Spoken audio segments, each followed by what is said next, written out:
जर तुम्ही एखाद्या कंपनीत, प्रायव्हेट ऑफिसमध्ये किंवा एखाद्या दुकानात किंवा अन्य इतर ठिकाणी काम केले असेल आणि त्या कामाचा पगार ते लोक तुम्हाला देत नसतील, तर अशा वेळी काय करावे? अशा वेळी तुम्ही त्या लोकांना एक कायदेशीर नोटीस पाठवू शकता आणि सदरची नोटीस मिळून देखील त्या लोकांनी तुमचा पगार नाही दिला तर तुम्ही लेबर कोर्टमध्ये तुमची तक्रार दाखल करू शकता. जर पोलिसांनी तुम्हाला अटक केली तर तुमचे काही हक्क व अधिकार असतात ते तुम्हाला माहीत असणं आवश्यक आहे.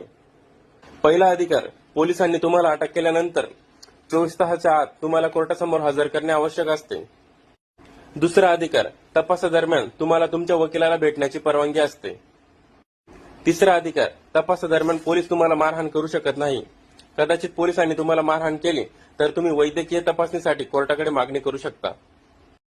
तुमच्यासमोर एखादी बेकायदेशीर काम होतंय किंवा एखादी गुन्हा घडतोय आणि त्यावेळी एखादी पोलीस ऑफिसर तिथे हजर आहे आणि तो म्हणतोय मी ऑफ ड्युटी आहे, मी ह्या बाबतीत काहीच करू शकत नाही, तर तुम्हाला माहित असण्यासाठी तुम्हाला सांगतोय, पोलीस ऍक्टच्या कलम 22 नुसार कुठलाही पोलीस ऑफिसर कधीच ऑफ ड्युटी नसतो. त्यामुळे जर तुमच्यासमोर असा प्रसंग घडत असेल तर तुम्ही पोलिसांना जाब विचारू शकता.